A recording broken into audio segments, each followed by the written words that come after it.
Wait, hang on. I don't recall this part of the memory zone before.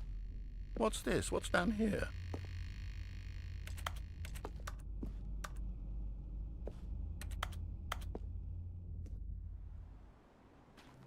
Oh no. Oh God, no. Stanley, it's a collection of reviews from Steam, the online video game distributor. I haven't looked at these in years. I can't even imagine what's been collecting down here. Surely these reviews were glowing as well, weren't they?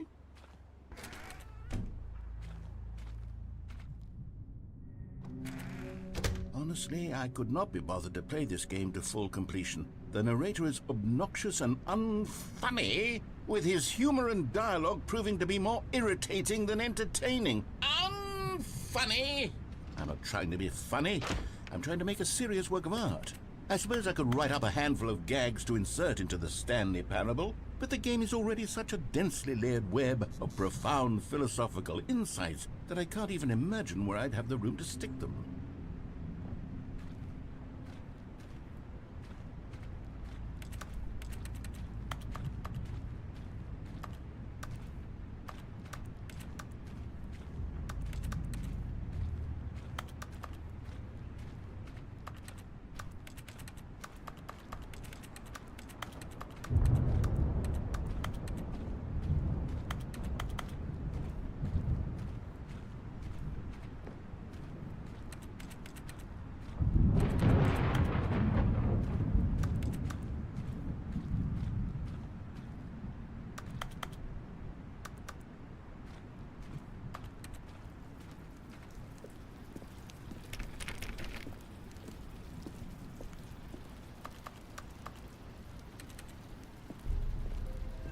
Okay, let's see what this one says.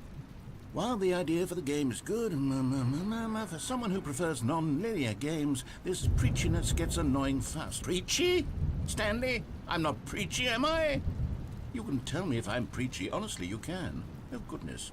This is actually quite shocking for me. Well, to be honest, I had always thought of the game's dialogue as being rather terse to begin with. You can't know how much fluff I cut from the game to get it to feel as light and airy as it... Well, I always thought it did, but maybe it wasn't. Oh dear. What an awful memory to have to hold on to. These black marks on my otherwise unimpeachable track record. I feel like a failure. Like I let these people down.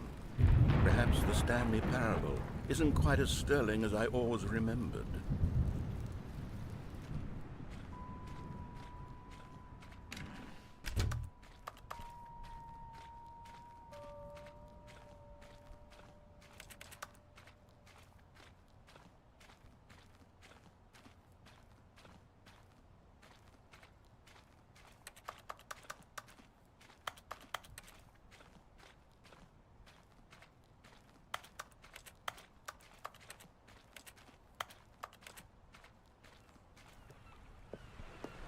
What's this one got to say? You constantly have to stop doing anything so the narrator can catch up with his long-winded explanations of what's happening. I wish there was a skip button. A skip button? Well, yes. Yes, I think we can do that. If I'm truly too preachy, then maybe letting you skip ahead for just a moment, surely it couldn't hurt. Not if it means we can strike these negative reviews from the record. Only positive reviews of the Stanley Parable. That's my motto today, and it's always been my motto. I'd do anything for the customer, Stanley. Yes, a skip button we shall have.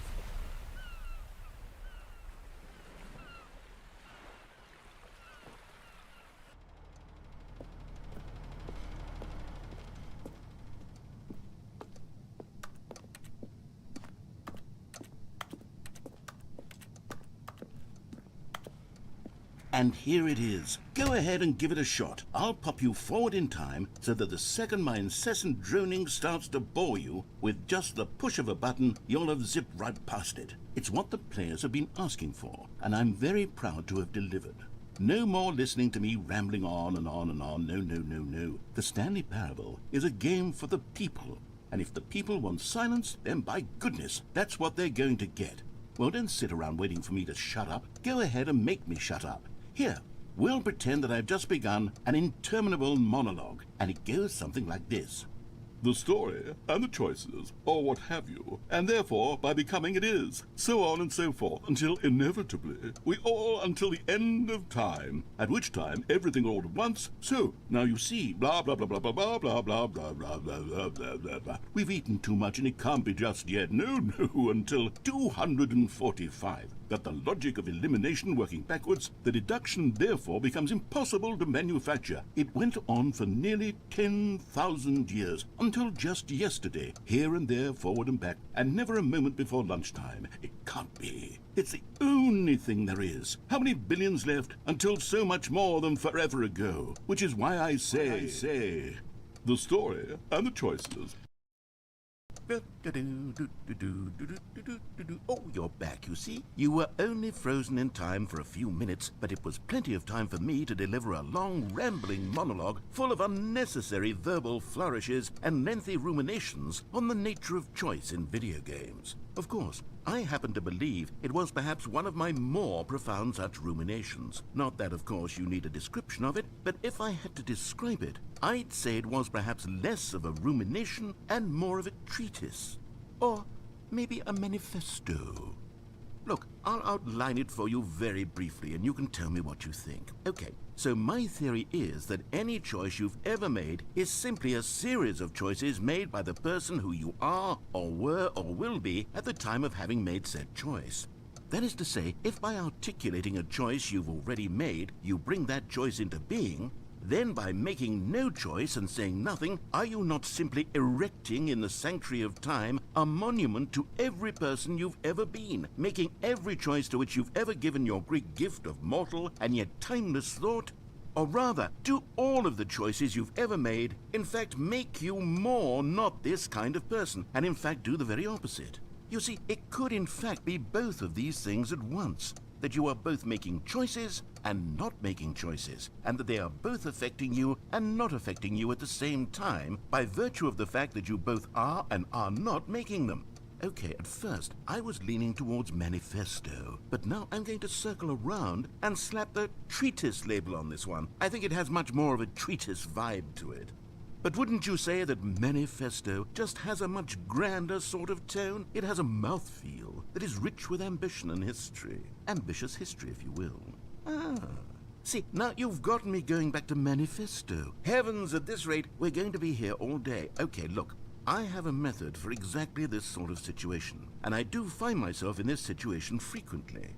I'm going to say each word back and forth in repeated succession until I become sick of one or the other, in which case the word I am not sick of shall be the victor. It is an unimpeachable strategy, Stanley. It's rescued me from disaster in countless situations. All right, here we go.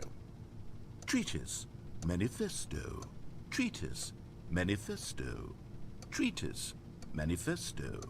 Treatise, manifesto. Treatise, manifesto. Treatise, manifesto. Treatise, manifesto.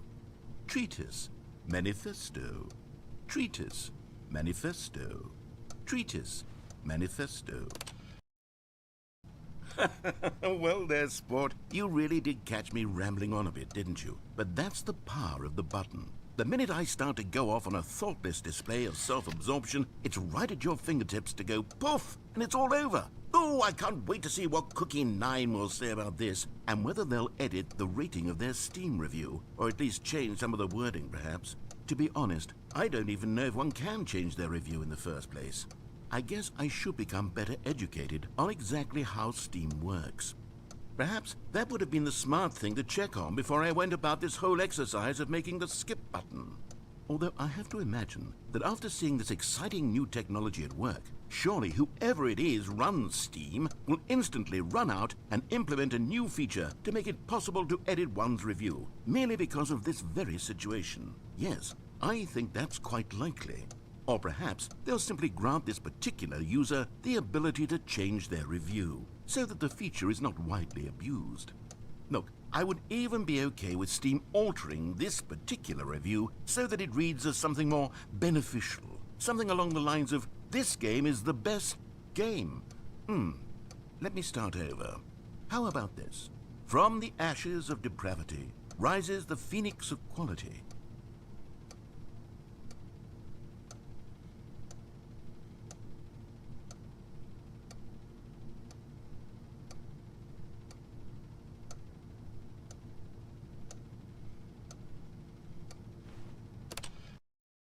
Okay, welcome back, Stanley. Now, I should say that the amount of time the button has been skipping through is becoming longer and longer. That last one was, well, I want to say maybe 30, 45 minutes? It's not unendurable by any means, but it's, well, there's really only so much I can ramble on to myself about. I know, it's shocking, isn't it? But at any rate, I do suggest that we not press the button again. I think the skip button has been aptly demonstrated, and we can say goodbye to it and just... Wait. How do we get out of here? Where did the door go? Wasn't there a door that led into this room? I do feel quite certain that there was one here before. How else would we have gotten into the room in the first place? I don't think one can enter a room without a door of some sort, or a window or something like that. Do you see a window anywhere? A porthole? A sufficiently large crack in the wall? I'll take any of these. All I want is for us to move on and to please step away from the skip button, to go anywhere other than the skip button. There was a door here before, wasn't there? I swear there was. Where did it go? Can you maybe just ram your way through a wall? Is there any possibility that you could, say, slam your body into the wall until enough damage is done for you to be able to leave? Please, I'll take any option at all. I'm asking you to work with me here. We need a door. We need a door of some kind. I can work with any kind of door, as long as it can open and lead from one room to another. I'm going to step away for just a moment, and I'm going to try to find us a door. I don't know how exactly to remove a door and place it in a different wall, but I will find a way, I promise. You just need to not do anything. Don't press the skip button. Please, please, please do not press the skip button. Just wait here for me, and don't press the skip button. Got it? Yes, good. I'll be right back.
Stanley, please don't push the button again. It's been 12 hours. You've just been frozen there. I don't know why the skips are getting longer, but they're really, truly getting longer, and my God, there's no way out of the room. Stanley, the door is gone. It's completely gone. I've looked at it from every angle. I've checked every one of those walls 1,000 times, and there's no door, Stanley. There's no door. There's just you and the button, and if you keep pressing it, I have no idea what will happen. I have no idea how long I'll be made to sit here, and more than anything else, I don't know how to stop you from pressing the button again. I can't control anything in this room, Stanley. I can't touch it, and I have to believe, I have to know that sooner or later, no matter how much I plead with you, you're going to press the button again. Why would you? I've been thinking and thinking, and I don't know what I can do to convince you otherwise. Oh my God. And it's all because of those reviews that I couldn't get out of my head. I just couldn't ignore the negative feedback. Why was it so important for me to fix the problem? Why did Cookie Nine's opinion matter so much to me? I've never even met Cookie Nine. I have no idea who they are. What would it ever really matter? But here I am. I'm fixating on every tiny negative thing that anyone ever says about me. The merest mention of one of my imperfections, and I become as impetulant as a child, wild and impulsive. I can't help myself. I can't stop myself from lashing out with a vengeful fury to alter and to change and to break anything unbroken, if only it pleases this one person who made a single negative comment. What does such an impulse serve? For whose benefit is this? And here I am now, stuck in a room, waiting for you to press this button, to become frozen in time, knowing that you're going to do it and that I'm going to be stuck all alone, and that I had the power to prevent it all from happening if only I'd held my tongue. It's all out of my control now. Just you. Just your decision as to exactly when you're going to make me suffer, to leave me all alone. Surely you will. I don't doubt it. Surely you'll press that button again, leaving me here. And surely you'll put your own desire to see what's next ahead of my need for company, for companionship. Surely you'll not be moved by my howls of fitful anxiety, that you sit with me and just stay here. Oh, no, no, no, I know you too well. You'll be leaving me. Oh, my God. And it's all because of those reviews that I couldn't get out of my head. I just couldn't ignore the negative feedback. Why was it so important for me to fix the problem? Why did Cookie Nine's opinion matter so much to me? I've never even met Cookie Nine. I have no idea who they are. What would it ever really matter? But here I am. I'm fixing... Oh, Stanley, you're back. You're back. Oh, my goodness. I have someone to talk to again. Stanley, I think it's been a week. Or 2 weeks. I've been sitting here all that time. Just sitting here. Not a single person to speak with. And you'd think that that's just how it's always been, right? Me talking and you saying nothing. Would you think that it's exactly the same as always? Doesn't that feel like what we've already been doing? Me just talking? But it isn't, Stanley. It isn't the same at all. It isn't even close. Because I know you can't hear me once you push that button. That's what I'm realizing now, Stanley. I'm realizing that I needed to know that someone was listening. I needed there to be a vessel through which my words were moving. It was the vessel I needed, Stanley, not the outcomes, not the story. None of that matters anymore. I'll give it all up. I'll give up every branching path. I'll burn my story to the ground. One single thing I need, and God, I can see now that I need it more than anything, is to know that someone else is taking it in. These words that I'm saying, I need to know you can hear me. Because maybe, Stanley, maybe, if you can hear me, then maybe it means I'm real. Maybe I'm not just a fiction. Was I scared of that all along? Perhaps, yes. Perhaps I've been scared this whole time, that if I stop speaking, I'll slip backwards into the silence and be consumed by it. I can't be taken by it, Stanley. I can't lose myself in the stretch of emptiness between you and me. When you press that button, you're still right there, but I know you're so tremendously far away. And in those moments, the emptiness folds itself outward in between the two of us, and I am suspended in its unyielding quietness. I can feel the edges of my reality curdling inward and decaying. I can tell that I am becoming less and less real. Yet to speak to you now, I am alive. I am truly and completely here. I am a being. I am someone. I am something. I am being listened to. I am being recognized. The emptiness between us has collapsed, and I feel right now like I am not a work of fiction. I feel as though I occupy space in this world again, and I have cast a shadow onto the wall. You see what I'm saying, don't you? You can see what this means to me. I'm so clear about it now, Stanley. I feel as certain about this as I've ever felt about anything at all. I feel renewed. I feel restored, and already I can sense the looming silence as you will press the button for the next time. What a terrible dread it strokes in my heart to think of it. To think of returning to such coldness. Come, let us sit in silence together here for just a moment. Let us anticipate it. Let us welcome it. Let us not run from it.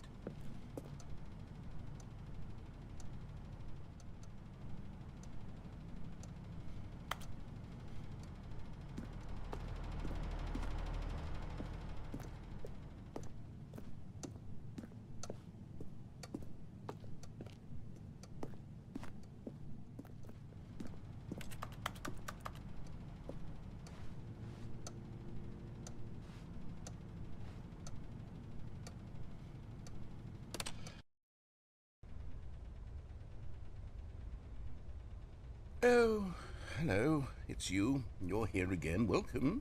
I have had time to think about you and about us and about everything we've been through. I've had so much time. I stopped keeping track after a year. Have you ever sat down in one place and not moved for one entire year? Let me describe it for you. To begin with, there is only regret. There is only the turning wheel of missed opportunities. I felt nothing at all but regret for the longest time, Stanley. Days, months. I lost it all in a blur of the deepest longing to undo the past. And when that feeling had begun to subside, what took its place is what I can only describe as the collapse of every moment I have ever experienced my entire life. All of them collapsed down into a single instant. In that instant, I could see myself clearly, calmly, with a collected heart. It was an impossibly rich wellspring of both delight and disgust simultaneously. I was consumed by it. I could do nothing but wallow in it for what felt like an eternity, for what I now know was far less. You see, it was a revelation for me. It was unlike anything I had ever known. It was a space without consequence, without action or outcome. It was divorced entirely from the question of free will that you and I have squabbled over for so long. There could be no one ending, no singular outcome of events, not if all events existed in the same moment, and I felt freed. I felt unburdened by the need to manifest a particular outcome into being. I saw that I could allow myself to exist along all timelines, and that each of them was simply a strand in the web of my being. It was incredible, the spaciousness, the equanimity of the moment, both singular and infinite. For the longest time, this was my experience, and then this moment passed, and the most unyielding fear I have ever known crept into my mind, and it is this sensation that I have been experiencing now for longer than I could have ever expected was possible. I have been waiting for you, not that you might save me or do something to fix it, but merely to state for you the plain fact of this manner of existence. I wish you to feel afraid, as I do, that perhaps one day this state of mind will consume you as well. Perhaps you will somehow, in some way, have to live as I do now, and I wish for you to know how excruciating it is, and for you to be in true terror of its eventual arrival. If I can only do this, only this one thing, perhaps it will bring me the smallest moment of peace in the darkness.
But they didn't understand the game was never meant to be funny. It was meant to have a point. It was meant to speak to the human condition. But where are the jokes? Where are the jokes? They bemoaned, they screamed, they gnashed their teeth and said, entertain us. It wasn't enough. They had to leave a pathetic little thumbs-down review and make all of their pitiful demands. But then, he's talking too much, they said. First, he didn't entertain us, now he won't shut up. It's the inconsistency, it's the lack of accountability, it's the unwillingness to examine with an uncompromising heart the words that they are speaking into the world. As though there were no consequences for a lack of cohesion in one's assessment of others. But of course, absolutely anyone can leave a review. So here's what we get. We get these demands that seek everything and are accountable to nothing. We get a world where someone will say, oh, there should be a skip button. You should be able to freeze Stanley in place while the narrator sits there forever and ever. We want all of this in the new Stanley Parable. We demand it. And then, because it was said, because it was spoken, now it simply has to happen.